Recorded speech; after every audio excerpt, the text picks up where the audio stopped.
Hello everyone, welcome to definite success Pathshala. मैं आपकी Hindi educator Rupali Verma. तो हम सभी आजकल कर रहे हैं वन शॉट और बात कर रहे हैं क्लास 9 के स्टूडेंट्स के लिए। तो क्लास 9 के स्टूडेंट्स का हम करा रहे हैं कोर्स ए, ध्यान रखिएगा। और कोर्स बी वाले बच्चे परेशान नहीं हो, उनका भी जल्दी ही आपके सामने सभी चैप्टर्स के वन शॉट आएंगे, ठीक है। तो कोर्स ए का जो हमारा सिलेबस है उसमें हमारे पास आती हैं 2 बुक्स, ठीक है। सबसे पहले वैसे तो व्याकरण भी है, लेखन भी है, ये सब भी चीज़ें हैं, लेकिन हमारे पास 2 बुक्स आती हैं। ये 2 बुक्स में कोर्स ए में पहली बुक होती है हमारी क्षितिज भाग 1 और दूसरी होती है कृतिका भाग 1। तो अगर हम बात करें पहली बुक की, जो क्षितिज भाग 1 है, इसके अंदर 13 अध्याय दिए गए हैं और ये 13 अध्याय जो हैं वो हमारे किससे कनेक्टेड हैं।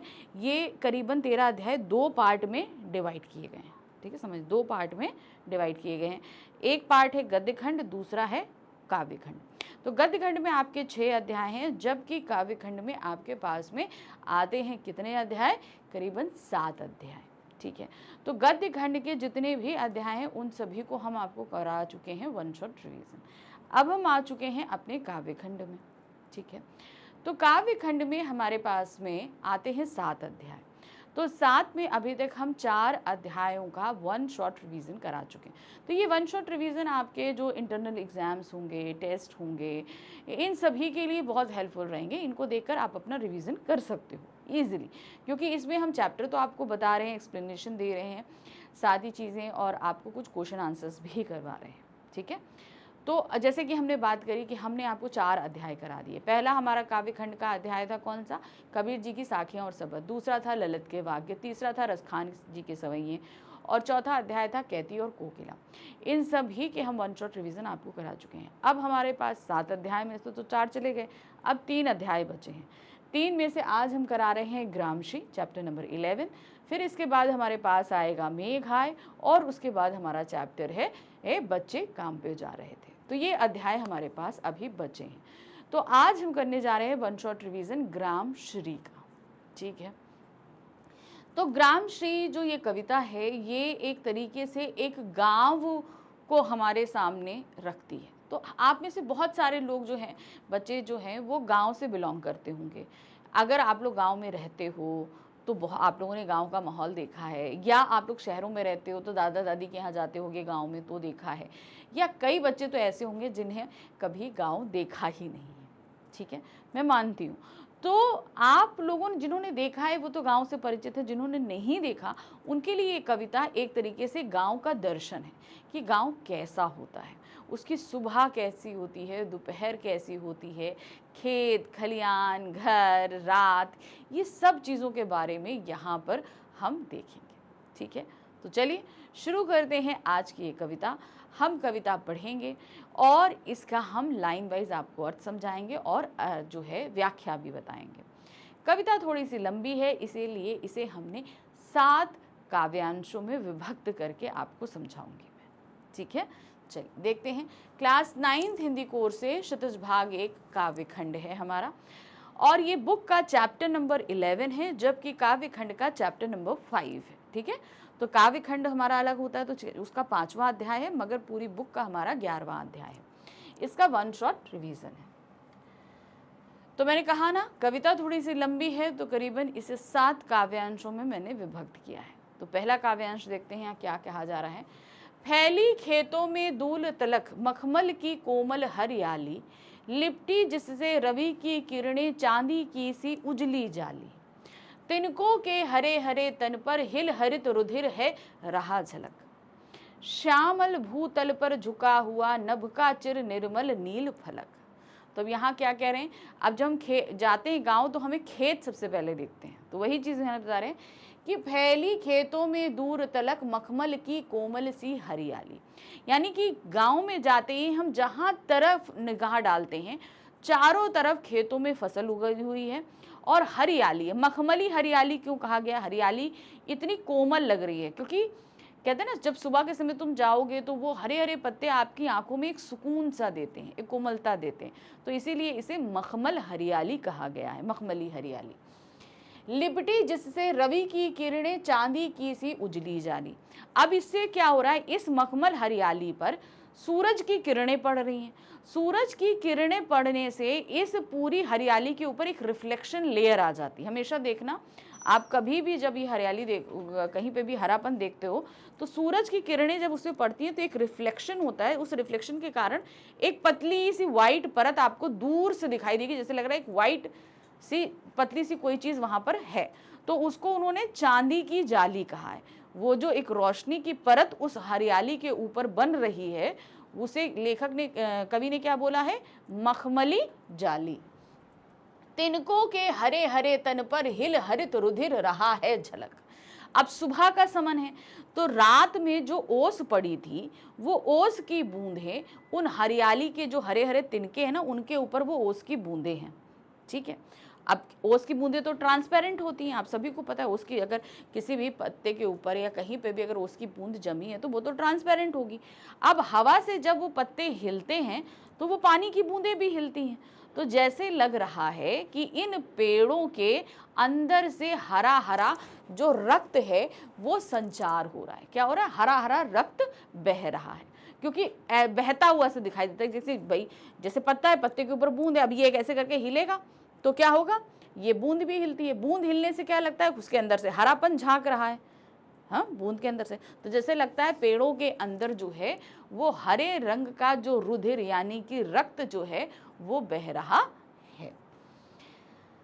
श्यामल भूतल पर झुका हुआ नभ का चिर निर्मल नील फड़क। अब क्या है? अब चूंकि धरती हरियाली है, अब उस हरियाली धरती को क्या बोला है? श्यामल बोला है, क्योंकि भाई डार्क हो जाती है हरियाली के कारण। क्या हो जाएगा? धरती डार्क हो जाएगी, तो वो श्यामल धरती है, जाम रंग की होती है। और उसके ऊपर जो है निर्मल एकदम साफ स्वच्छ आकाश जो है वो छाया हुआ है। ठीक है, दिया है ना, श्यामल भूतल पर झुका हुआ। श्यामल जो धरती है उस पर झुका हुआ है। नभ का चिर, चिर मतलब हमेशा, धरती पे तो हमेशा रहता है आकाश। निर्मल नील फलक, निर्मल क्यों बोला गया? क्योंकि उसमें एक भी बादल का टुकड़ा नहीं है, पूरा नीला आकाश हल्का हल्का सा है। तो एकदम हमेशा छाया रहने वाला एक निर्मल सा जो पर्दा टाइप का होता है, जो उसके ऊपर ढका हुआ सा हमें प्रतीत हो रहा है। चलिए अब इसका अर्थ देख लेते हैं। उपरोक्त पंक्तियों में कवि सुमित्रानंदन पंत जी ने गांव के प्राकृतिक सौंदर्य का बड़ा ही सुंदर चित्रण किया है। गांव में दूर दूर तक हरे खेतों में चारों तरफ मलमल के समान कोमल हरियाली फैली हुई है। उस कोमल घास पर सुबह सुबह जब ओस की बूंदों पर सूर्य की किरणें पड़ती हैं तो ऐसा प्रतीत होता है जैसे खेतों की हरियाली के ऊपर चांदी की कोई साफ व स्वच्छ जाली बिछी हुई है। ऐसा प्रतीत हो रहा है ना कि भाई जाली किसी ने डाल दी, क्योंकि वो उसका रिफ्लेक्शन से वो एक लेयर सी बनती है।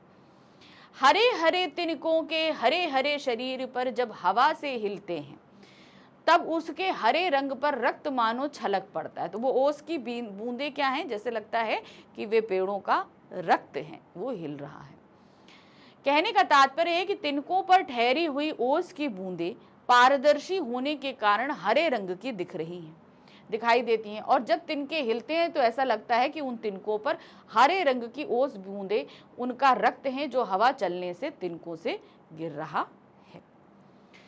सांवली मिट्टी वाली धरती पर नीला स्वच्छ आकाश सदा झुका रहता है।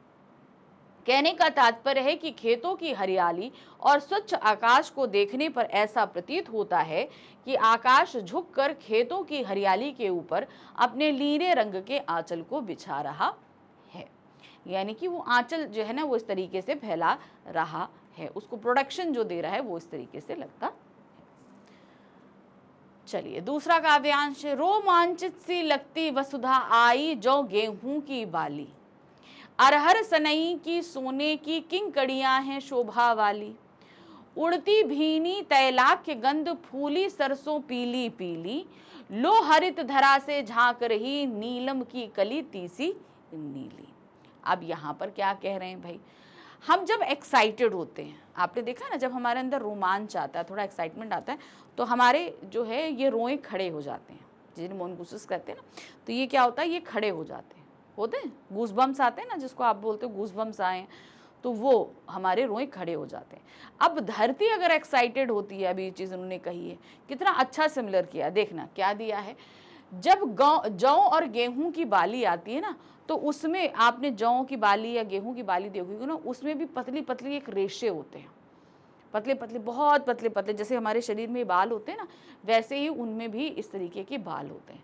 तो अब जौ और गेहूं की बाली पक गई है, क्या हो गई है, जौ गेहूं की बाली पक गई है, तो उसके वो रेशे निकल आए। तो उनको देख के ये लग रहा है कि जैसे धरती बहुत रोमांचित है, ठीक है, वो एक्साइटेड है, जैसे लग रहा है धरती के रोए खड़े हो गए हैं और वो बहुत रोमांचित है। रोमांचित से लगती वसुधा आई जौ गेहूं की बाली। तो जौ गेहूं की बाली में जो वो रोए खड़े हैं, उसको देख के ऐसे लगता है कि धरती बहुत रोमांचित हो रही है, बहुत एक्साइटेड है। अरहर सनई की सोने की किंकणियां हैं शोभा वाली। अब अरहर और सनई की जो बालियां आती हैं, उनमें जब पक जाती हैं तो उनका खोल सूख जाता है, सख्त हो जाता है। अब उनके अंदर जो अरहर और सनई होता है ना, जब हवा चलती है तो वो हिलते हैं, हिलने के कारण उनमें से आवाज़ आने लगती है, समझिएगा। वो जो है ना छोटे छोटे ऐसे होते हैं, उनके अंदर उनके दाने होते हैं। अब वो जब बाहर वाला सख्त खोल हो जाता है, तो जब उनके अंदर के दाने हिलेंगे तो क्या होगा, आवाज़ आएगी। तो सनई और गेहूँ सनई और अरहर जो होती हैं वो सुनहरे रंग की हैं। पहली बात तो ये होती है कैसे गोल्डन हो जाती हैं। अब उन सुनहरे रंगों में जब वो हिलती हैं हवा के कारण, तो आवाज़ भी आती है। किंकड़ियाँ मतलब वो जो जैसे चलने से घुंघरू की आवाज़ आती है, उसी तरीके से जैसे लग रहा है कि उनमें सोने की किंकड़ियाँ हैं, यानी कि उन्होंने घुंघरू पहने हुए हैं। उड़ती भीनी तैलाक की गंध, फूली सरसों पीली पीली। अब एक तरफ क्या है, खेतों में पीली पीली सरसों फूल रही है। अब अगर आप कभी सरसों के खेत के पास गए हो तो तैलाक गंध, यानी कि तैलाक गंध का मतलब होता है कि तेल भरी महक आती। सरसों का तेल दिया है ना, कड़वा तेल जिसको बोलते हैं, सरसों का तेल बोलते हैं, तो वो अलग से ही उसकी महक अलग होती, बिल्कुल अलग होती। घर में भी आप अगर उसका डिब्बा खोल के सूंघोगे तो वो बिल्कुल थोड़ा सा तीखी महक स्मेल होती है उसकी। तो जब ये सरसों से ही बनता है, सरसों का खेत के आसपास जब फूल पक जाते हैं तो वो तेल भरी गंध जो है आपको वहां से आने लगती है। तो वही कह रहे हैं, उड़ती भीनी तैलाक गंध। उस पूरे सरसों के खेत के पास क्या है, जहां पर जो है पीली सरसों जो फूल गई है, उसके आसपास से सरसों के तेल की महक पूरे वातावरण से आ रही है। लो हरित धरा से झांक रही नीलम की कली तीसी नीली।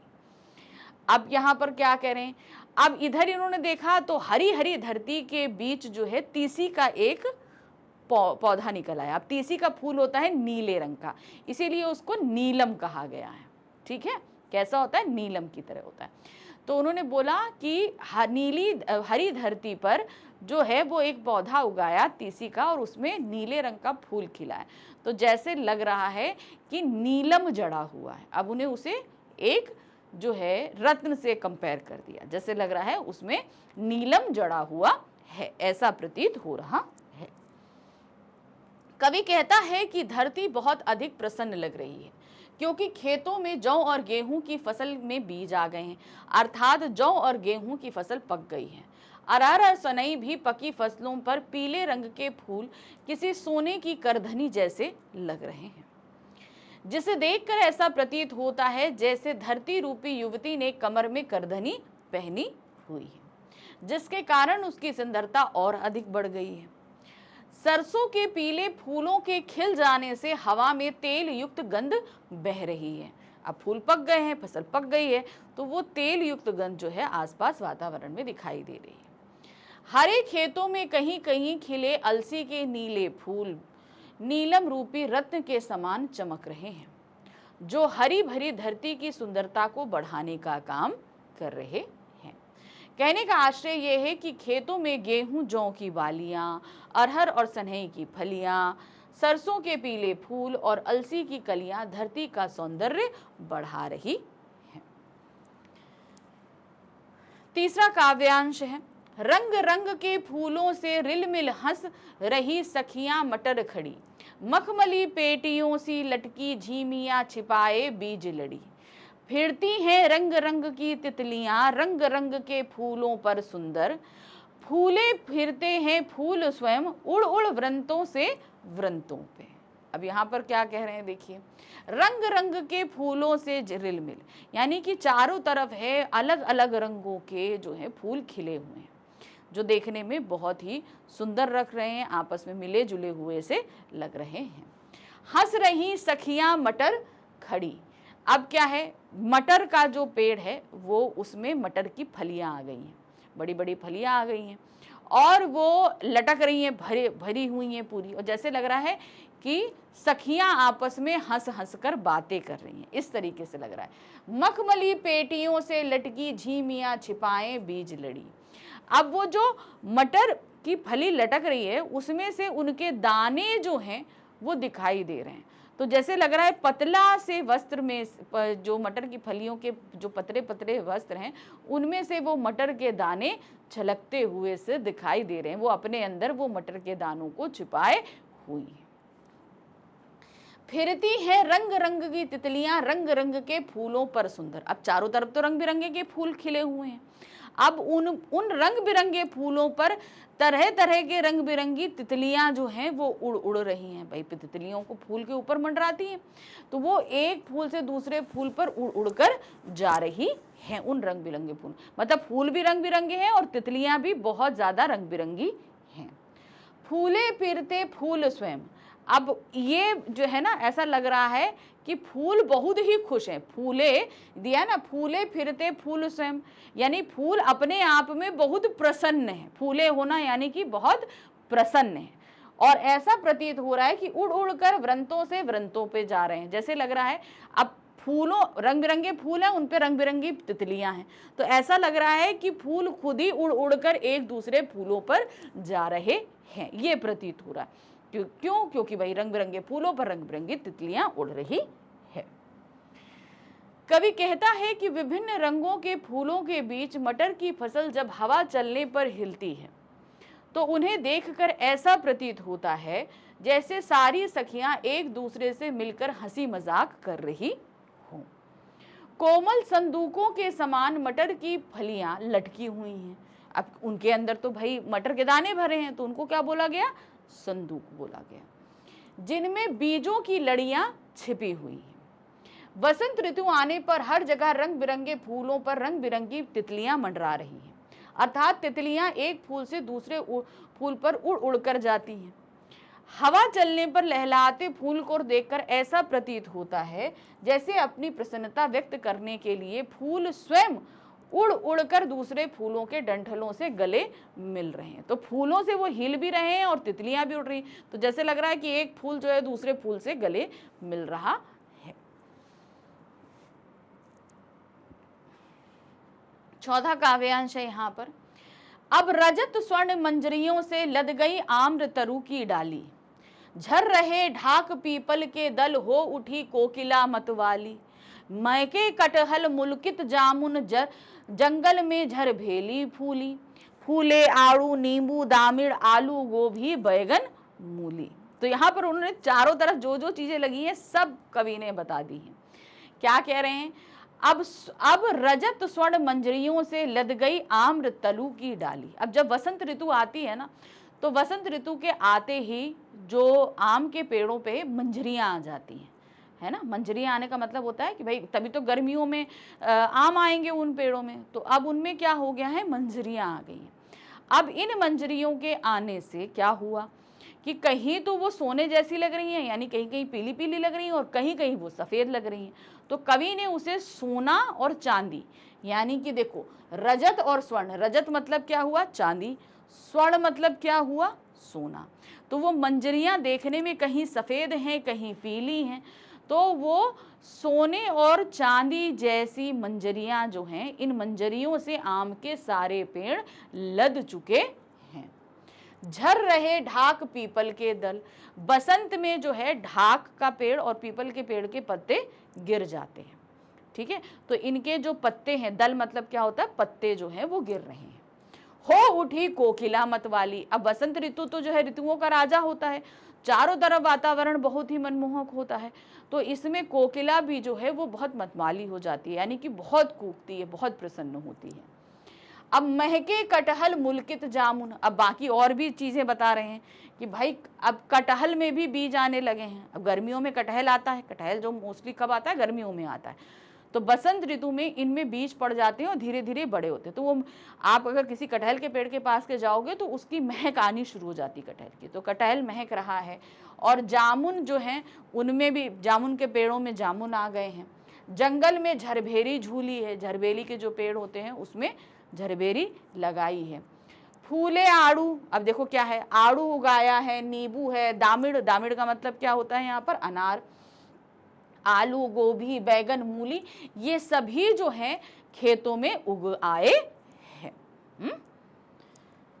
देखिए क्या है, इन पंक्तियों में कवि वसंत ऋतु का सुंदर वर्णन करते हुए कहता है कि वसंत ऋतु की शुरुआत में आम के पेड़ों की डालियां चांदी और सोने के रंग की कलियों से लद चुकी हैं। अब उनमें मंजरियां आ चुकी हैं, भाई फल से पहले मंजरी आती है, आम से पहले मंजरी आती है, तो वो मंजरियों से लद गया है।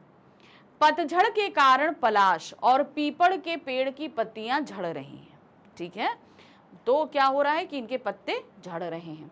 इन सभी परिवर्तनों को देखकर कोयल भी मदमस्त होकर मधुर संगीत सुना रही है। कोयल भी क्या है, खूब मधुर गीत गा रही है। कटहल पक गए हैं जिनके कारण उनकी महक पूरे वातावरण में फैल गई है, और जामुन कुछ पक गए हैं, कुछ कच्चे हैं। जंगल में बेरों की झाड़ियां छोटे छोटे बेरों से भर गई हैं और झूल रही हैं। बेर भी आते हैं उसी समय, तो खूब बेर लगे हुए हैं वहां पर। इस मौसम में आड़ू, नींबू, अनार, आलू, गोभी, बैगन, मूली आदि कई तरह के फल और सब्जियां उग चुकी हैं। तो जो आसपास जो सब्जियां उगनी होती हैं, ये भी सारी सब्जियां आ चुकी हैं।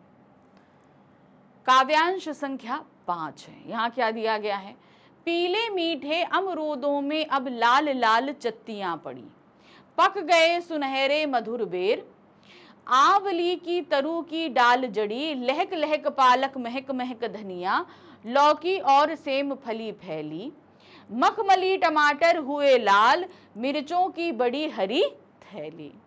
अब देखो जितने भी फल सब्जियां हैं, सब कुछ जो भी आसपास सुमित्रानंद पंत देख रहे हैं, सब कुछ के बारे में बता रहे हैं। अब यहाँ पर क्या कह रहे हैं, अब सर्दियों का मौसम जा रहा है, बसंत ऋतु आई, उसके बाद गर्मियां आएंगी, तो अभी तक अमरूद के पेड़ों पर जब अमरूद आ रहे थे तो कच्चे कच्चे अमरूद आ रहे थे।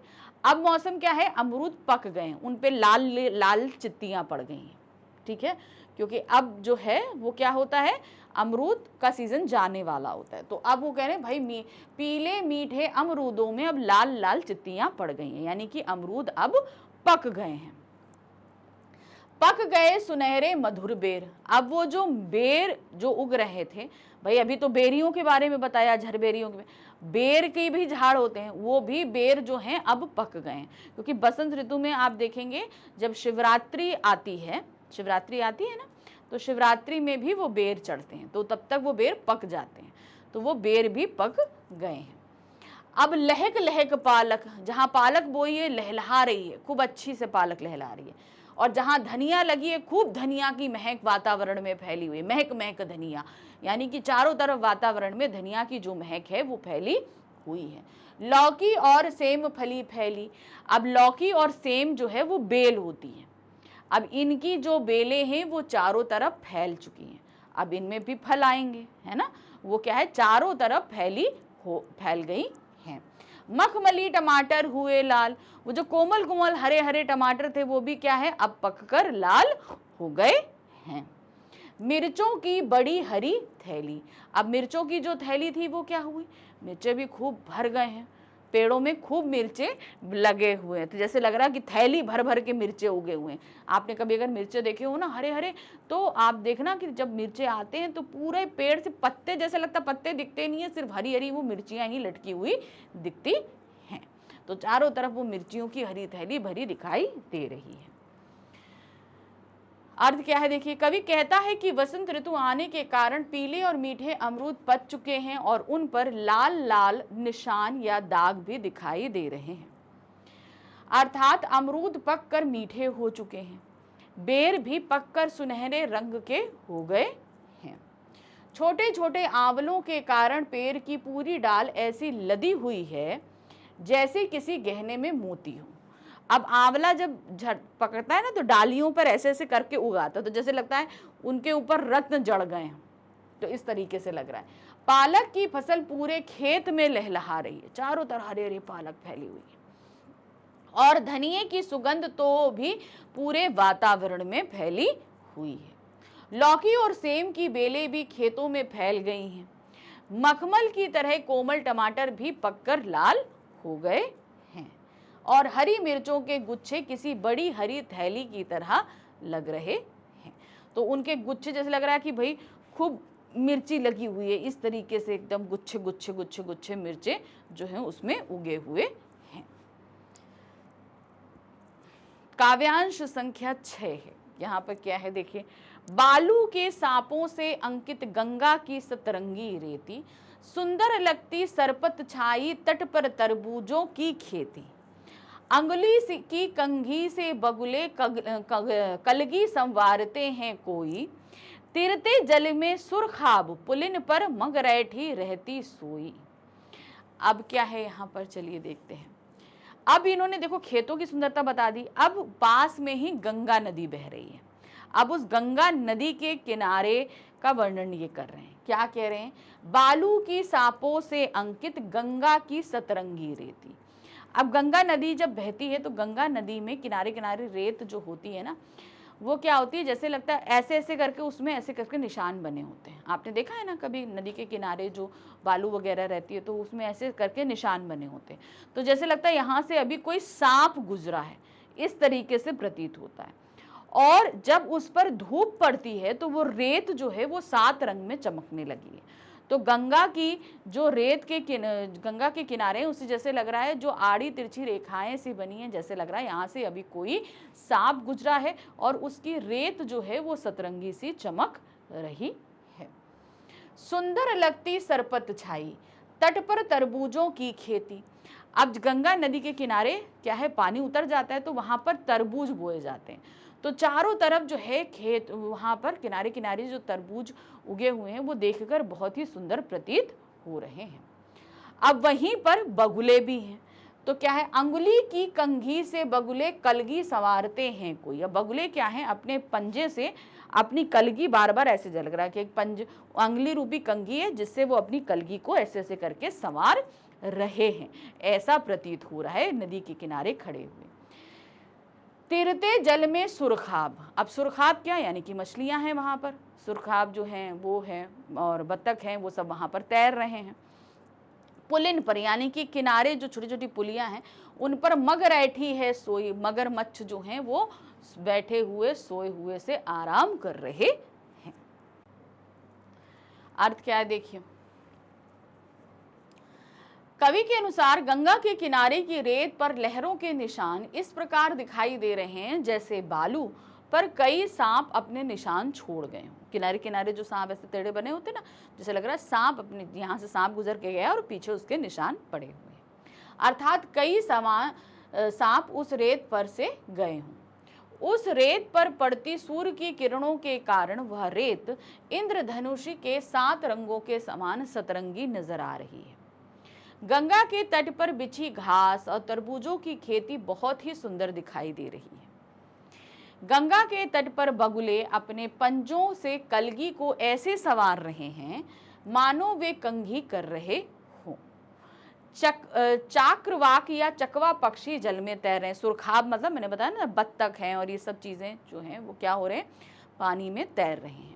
और मगरैठी पक्षी गीली रेत पर आराम से सोए। मगरैठी यहाँ पक्षी नहीं होता है, वो मगरमच्छ होता है, वो पीली रेत पर जो है वो आराम से सो रहा है। गंगा की नदी में मगरमच्छ भी पाए जाते हैं, तो मगरैठी क्या है, मगरमच्छ, वो रेत पर बैठा सो रहा है, आराम कर रहा है। चलिए अब हम आगे कविता की आखिरी पंक्तियों में क्या दिया है। हसमुख हरियाली हिम आपत सुख से अलसाए से सोए, भीगी अंधियाली में निशी की तारक सपनों में से खोए। मरकत डिब्बे सा खुला ग्राम जिस पर नीलभ नभ आच्छादन, निरूपम हिमपात में सिग्न शांत निज शोभा में हरता जनमन। अब देखिए पूरा दिन का उन्होंने व्याख्या कर दी। अब आ गया है शाम का समय, यानी कि अब धीरे धीरे रात हो रही है। अब रात होते समय क्या माहौल है गांव का, हसमुख हरियाली हिम आपत। अभी पूरे दिन की जो हरियाली थी, अब उस पे धीरे धीरे हिम आपत आ रहा है, यानी कि अब धीरे धीरे मौसम ठंडा हो रहा है। ठीक है, सुख से अलसाए से सोए। जैसे ही रात होती है, ये पूरा खेत वातावरण जैसे लग रहा है अलसा के सो गया। पूरा दिन जो जोश खरोश दिखाई दे रहा था, अब क्या हो गया, ठंडा हो गया है, शाम हो चुकी है, अब रात हो रही, अंधेरा हो रहा है धीरे धीरे, तो जैसे लग रहा है कि ये सभी अलसाकर सो गए हैं। भीगी अंधियाली में निशी की, यानी कि रात की अंधियाली में ये सब अलसाकर सो गए हैं। तारक स्वप्नों में से खोए। अब तारक मतलब कौन है, तारा। तारे जो हैं वो क्या हैं, वो सपनों में खो गए हैं। तारे आ गए आसमान में अब, और जैसे लग रहा है कि वो सपनों में खोए हुए हैं। मरकत डिब्बे सा खुला। मरकत मतलब क्या होता है, बहुत सारे जो रत्न होते हैं, हीरे जवाहरात रत्न बहुत तरीके के होते हैं ना, तो ये गांव इस तरीके से प्रतीत हो रहा है जैसे किसी ने हीरे रत्नों का कोई डिब्बा खुला छोड़ दिया हो, जिस पर नीलब नभ आच्छादन। उस मरकत डिब्बे खुला, ये गांव जो है वो मरकत डिब्बे यानी कि खजाने के डिब्बे के समान लग रहा है, और उस पे ये नीला नभ आकाश जो है वो छाया हुआ है। निरूपण हिमपात में शिग्न शांत। इस पूरे निर्मल उसमें ये पूरा वातावरण अब शांत हो गया, क्योंकि रात होते ही सारा वातावरण शांत हो जाता है। निज शोभा में हरता जनमन। और इसकी अपनी शोभा में इस गांव वालों का जो शोभा है, सबका मन हर लेता है। गांव की ये सुंदरता जो है वो सबके मन को हर लेती है, सबको अपना बना लेती है। कवि कहता है कि सर्दी की धूप में जब सूर्य की किरणें खेतों की हरियाली पर पड़ती हैं तो वह इस तरह चमक उठती हैं जैसे मानो वह बहुत खुश हैं, और इसी खुशी के कारण कवि का वह सुख से सोती हुई सी प्रतीत होती है। सर्दी की रातें ओस के कारण भीगी हुई सी प्रतीत होती हैं। भाई ओस पड़ती है तो वो भीगी हुई हैं, और तारों को देखकर लगता है वो मानो वो किसी कप सपने में खोए हुए हैं। तो भाई क्योंकि रात भी क्या होती है ना, ठंडी होती है, तो एक आलस वहां पर दिखाई देता है। गांव में हर तरफ हरियाली फैली हुई है। ऐसा लग रहा है जैसे हरे रंग के रत्न पन्नों से भरा कोई डिब्बा खुला हुआ है, क्योंकि चारों तरफ हरियाली है तो वो हरा रंग जो है वो चारों तरफ दिखता है, तो वो लगता है कि मरकत डिब्बा खुला हुआ है, जिस पर नीलभ रूपी नीले रंग का रत्न के समान नीले आकाश ने अपनी चादर ओढ़ रखी हो। इस प्रकार शीत ऋतु के अंत में गांव में वातावरण में ऐसी सुंदरता और सौम्य शांति फैली है जो अपनी सुंदरता से सभी का मन मोह लेती है। तो वो सुंदरता, वो शांति जो है, अगर आप वहां जाओगे तो आपका भी मन मोह लेगी। ठीक है, तो ये थी हमारी पूरी कविता ग्रामश्री सुमित्रानंदन पंत जी द्वारा लिखी हुई, जहां पर उन्होंने गांव का बहुत ही खूबसूरत चित्रण किया है। आई होप इसको पढ़ने के बाद आप में से बहुत सारे लोगों का मन करने लगा होगा गांव जाने का, तो यकीन मानना ठंड के बाद जाने की कोशिश करना। ठीक है, चलिए, तो अब हमने कविता तो हमने पूरी लाइन वाइज हमने आपको समझा दी, उसका अर्थ बता दिया। अब हम देखने वाले हैं इस पूरी कविता का सार। ठीक है, सार जानना बहुत जरूरी होता है, तो चलिए सार देख लेते हैं। ग्राम श्री कविता के शीर्षक से ज्ञात होता है कि ग्राम का अर्थ है गांव और श्री का अर्थ है शोभा, अर्थात सुंदरता, यानी कि गांव की सुंदरता का वर्णन। इस कविता में कवि सुमित्रानंदन पंत जी ने गांव के प्राकृतिक सौंदर्य का बड़ा ही मनोहारी चित्रण किया है। गांव में दूर दूर तक हरे हरे खेतों में चारों तरफ मखमल के समान कोमल हरियाली फैली हुई है। उस कोमल घास पर सुबह सुबह जब ओस की बूंदों पर सूर्य की किरणें पड़ती हैं तो ऐसा प्रतीत होता है जैसे खेतों की हरियाली के ऊपर चांदी की कोई साफ व स्वच्छ जाली बिछी हुई है, एकदम साफ स्वच्छ सी जाली बिछी हुई है। तिनकों पर ठहरी हुई ओस की बूंदें पारदर्शी होने के कारण हरे रंग की दिख रही हैं। अब वो बूंदें कैसी लग रही हैं, हरे रंग की दिखाई देती हैं, और जब तिनके हिलते हैं तो ऐसा लगता है कि उन तिनकों पर हरे रंग की ओस की बूंदें उनका रक्त है।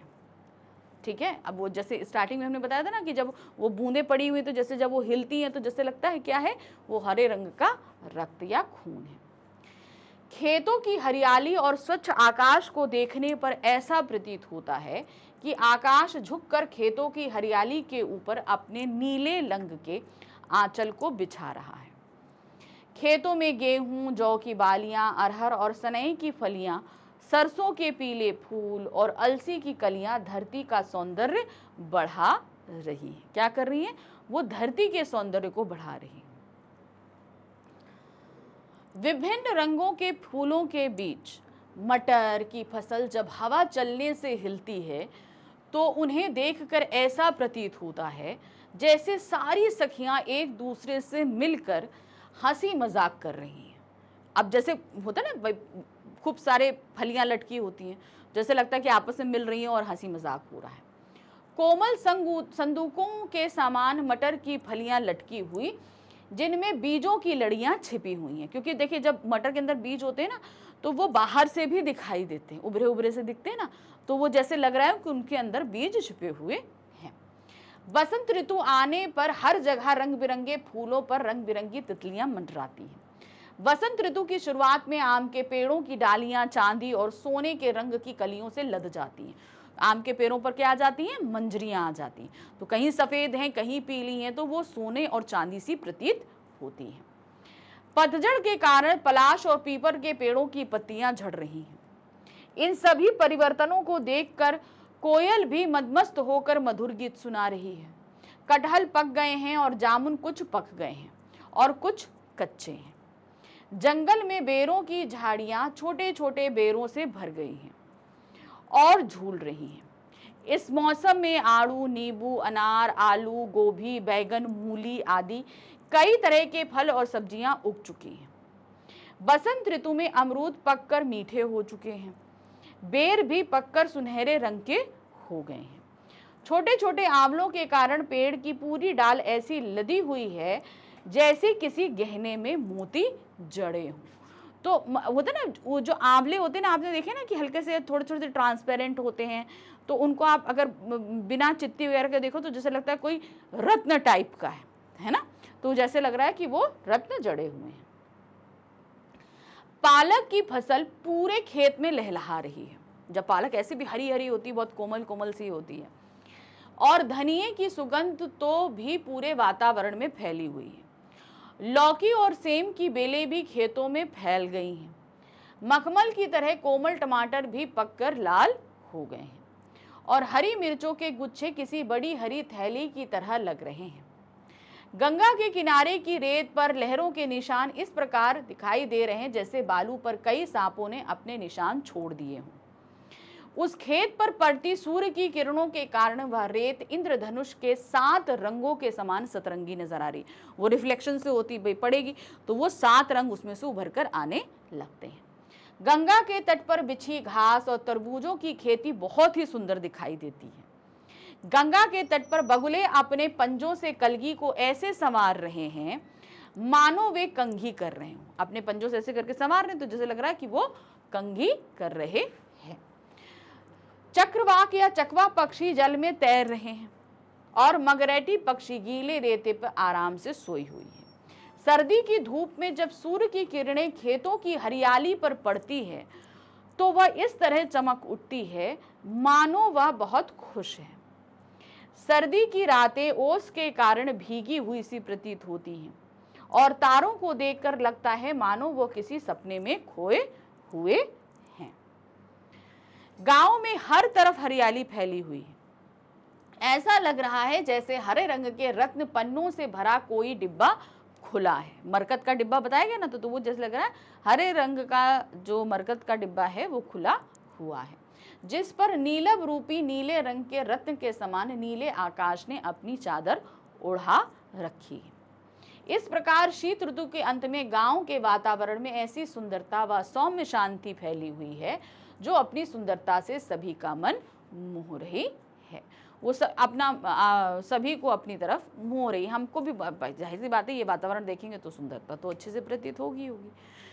ठीक है, तो ये कविता का हमने अर्थ, व्याख्या सब कुछ देख ली, सार देख लिया। अब हम देखेंगे इस कविता पे आधारित कुछ प्रश्नों को। बहुत ज़रूरी है इन प्रश्नों को देखना और समझना, ठीक है। तो चलिए देख लेते हैं। पहले भी बताया है, क्षितिज बुक से आने वाले आपके जो प्रश्न रहेंगे हमेशा ध्यान रखना, ये क्या रहते हैं, ये रहते हैं आपके दीर्घ उत्तरीय प्रश्न, सॉरी लघु उत्तरीय प्रश्न।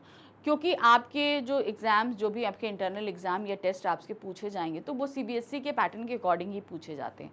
तो उस पैटर्न के अकॉर्डिंग आपके पास 3 तरह के प्रश्न आते हैं, बहुविकल्पीय, लघु उत्तरीय और दीर्घ उत्तरीय।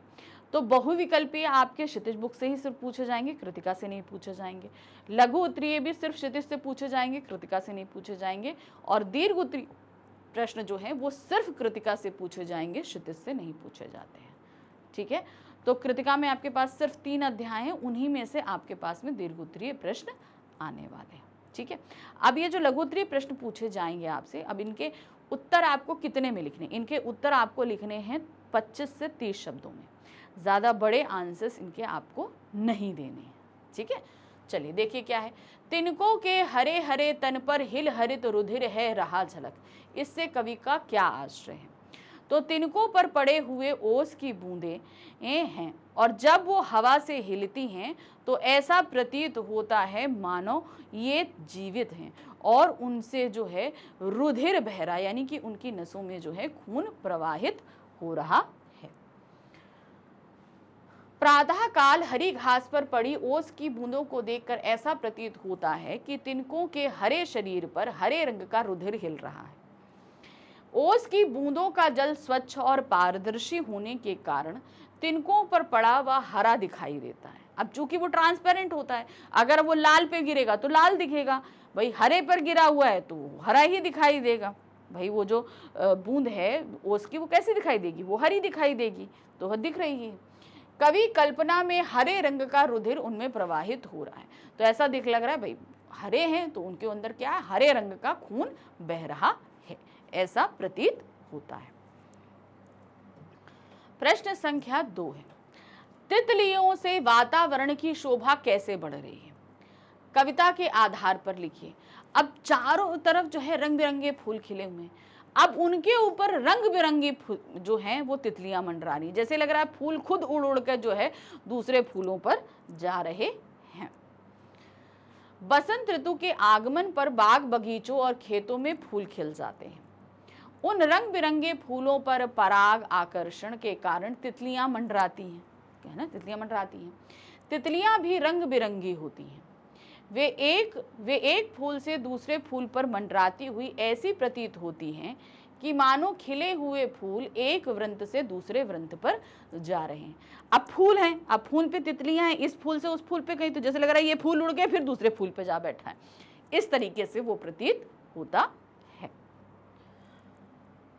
वसंत ऋतु के आगमन पर कौन कौन से फल एवं सब्जियां उग जाती हैं, कविता के आधार पर बताइए। अब बहुत सारे फल और सब्जियों के बारे में बताया गया, आलू, गोभी, दामिड़, और क्या कहते हैं आपका नीलम भी है, मटर भी है, मिर्ची भी है, कटहल भी है, जामुन है, आंवला है, बहुत सारे बताए गए। तो उन सभी के नाम आपको यहाँ पर लिखने हैं। तो देखिए क्या है, प्रस्तुत ग्रामश्री कविता में शीत ऋतु के अंत तथा वसंत ऋतु के आरंभ का चित्रण किया गया है। इस मौसम में जामुन, बेर, आड़ू, अनार आदि फल उगे हैं। आलू, गोभी, बैगन, मूली, कटहल आदि सब्जियां उगी हुई। तो ये सारी चीजें क्या है, जब आपको कविता में पता हो कि भाई किस किस के बारे में बताया गया तभी आप लिख पाओगे। तो इसलिए कविता पढ़ना बहुत जरूरी हो जाता है कि क्या क्या बारे में बताया गया है। प्रश्न संख्या 4 है, मिर्चों की बड़ी हरी थैली से कवि ने क्या भाव व्यक्त किया है, बताइए। अब क्या है, मिर्चे जो है वो गुच्छे गुच्छे में उगते हैं, क्या है, गुच्छे गुच्छे उगते हैं, तो उनको जैसे लग रहा है कि थैली जो है वो पेड़ों में हरे रंग की थैली जो है वो पहनी हुई है, धारण की हुई है, ऐसा प्रतीत हो रहा है। मिर्चों के पौधे पर छोटे फल आते हैं, फिर उन पर हरी हरी मिर्चों के गुच्छे लगते हैं। जाहिर सी बात है, पहले तो छोटे छोटे आएंगे, फिर एकदम से जब वो बड़े होते हैं तो खूब गुच्छे गुच्छे आ जाते हैं। एक छोटे से पौधे पर एक साथ कई मिर्चें उगाने से ऐसा लगता है कि कोई बड़ी सी हरे रंग की थैली लटक रही है। अब उसमें लंबे लंबे ऐसे करके मिर्चें जब गुच्छे में उगेंगे तो जैसे लग रहा है क्या है, उसमें थैली की थैली उगी हुई है। वह हरी मिर्चों से भरी हुई है। इस प्रकार कवि ने मिर्चों के गुच्छों को मिर्चों से भरी हुई बड़ी थैली बताकर सुंदर कल्पना प्रस्तुत की है। प्रश्न संख्या 5 है। क्या दिया गया है? गांव की उस सुंदरता का वर्णन कीजिए जो जन मन को हर रही है। अब चारों तरफ तो सुंदरता है, उसी सुंदरता को भाई मखमल सी हरियाली फैली है, उसके ऊपर सूरज की जाली लगी हुई है, चारों तरफ रंग बिरंगे फूल हैं, सब तरह तरह की सब्जियां और फल उगे हुए हैं, गंगा नदी के किनारे पक्षी हैं, मगरमच्छ है, तरबूज हैं, सब उगे हुए हैं। कितना अच्छा लग रहा है। वो सारी सुंदरता आपको यहाँ बतानी है जो व्यक्ति के मन को मोह लेती है। ग्रामश्री कविता में कवि ने गांव की सुंदरता का वर्णन करते हुए बताया है कि खेतों में दूर दूर तक फैली हरियाली, फलों से लदे पेड़, नाना प्रकार की सब्जियां आदि अतीव मनोरम दिखाई देती हैं, बहुत सुंदर दिखाई देती हैं। गंगा नदी के तट पर फैली रेत राशि पर पड़ती सूर्य की किरणें सतरंगी दिखाई दे रही हैं। अब जब उस पे पड़ रही हैं तो कैसी हो रही हैं? वो रिफ्लेक्ट होकर 7 रंगों में दिखाई दे रही हैं। हवा के प्रभाव के कारण रेत पर बनी आड़ी तिरछी लहरें मानो सांप हैं। अब लहरों से जो मिट्टी ऐसे से होती है तो वो आड़ी तिरछी रेखाएं बनती हैं, तो जैसे लग रहा है कि वो कोई सांप है। इस तरह गांव के प्राकृतिक परिवेश के सभी दृश्य इतने सुंदर हैं कि वे जन मन को मानो हर रहे हैं। हर रहे का मतलब क्या है? उनको अपने अंदर मोहित कर रहे हैं। प्रश्न संख्या 6 है। गांव की तुलना कवि ने मरकत डिब्बे से क्यों की है? अब गांव में तो चारों तरफ हरियाली है, ठीक है, चारों तरफ क्या है? हरियाली है। अब मरकत क्या होता है? मरकत हरे रंग का जो है वो रत्न होता है, तो उसमें चारों तरफ जो हरियाली फैली हुई है और उसे खजाना बताया गया है कि भाई वो प्राकृतिक सुंदरता का खजाना है, इसीलिए उसे मरकत डिब्बे के समान बता दिया, जो खुले हुए मरकत डिब्बे के समान है, क्योंकि वो हरा रंग उस पूरे गांव में आपको दिख रहा है। इसलिए गांव में खेतों में सर्वत्र मखमली हरियाली छाई रहती है, चारों तरफ वो जो मखमल सी हरियाली है वो छाई हुई है। रंग बिरंगे फलों की आभा सब जगह फैली हुई है, भाई रंग बिरंगे फल हैं, फूल हैं, वो भी दिख रहे हैं। फल और फसलें अपनी अपनी जगह शोभायमान हैं, उनकी अपनी अपनी शोभाएं चारों तरफ दिख रही हैं। फूलों पर विभिन्न रंगों की तितलियां मंडरा रही हैं, लहकती महकती फसलें सुगंध बिखेर रही हैं, सारी धरती विविध रूपों से सजी धजी है। उसी सज धज को दर्शाने के लिए ग्राम की तुलना कवि ने मरकत डिब्बे से की है, क्योंकि भाई हम ये कह रहे हैं कि भाई तरह तरह के रंग बिरंगे फूल भी हैं, फल भी हैं, सब्जियां भी हैं, लेकिन सबसे ज्यादा रंग क्या है? सबसे ज्यादा रंग तो हरा है ना, वो हरा रंग सबसे ज्यादा दिखाई दे रहा है। और बीच बीच में कहीं कहीं पर जो है क्या है, कहीं फूल हैं, कहीं फल हैं, कुछ दिखाई दे रहे हैं। तो जैसे मरकत का डिब्बा है, सबसे ज्यादा उसमें हरा रत्न है और बीच बीच में कोई एक दूसरा रत्न भी दिखाई दे रहा है, ऐसा प्रतीत होता है। ठीक, तो ये रहा हमारा ये चैप्टर ग्रामश्री, जिसे हमने आपको समझाया। आई होप आपको बहुत अच्छे से समझ में आया होगा। ठीक है, अब हमारी इस बुक के सिर्फ 2 अध्याय रह गए हैं, मेघ आए और बच्चे काम पर जा रहे हैं। तो नेक्स्ट जो हमारा वीडियो रहेगा वो हमारी कविता रहेगी मेघ आए बड़े बनठन के सवर के। ये कविता बहुत इंपॉर्टेंट है, क्योंकि ये इनकी पंक्तियाँ जो आपका मानवीयकरण अलंकार है उनमें बहुत ज़्यादा पूछी जाती हैं। तो इस कविता को पढ़ने में भी आपको मज़ा आएगा। देखेंगे घर पे आने वाले मेहमान और साल में एक बार आने वाले बादल को कितने बढ़िया तरीके से कवि ने यहाँ पर सिमिलर किया है। ठीक है, तो मिलते हैं नेक्स्ट वीडियो में, जहाँ पर हम देखेंगे मेघ आए। ठीक है, thank you for watching, bye bye.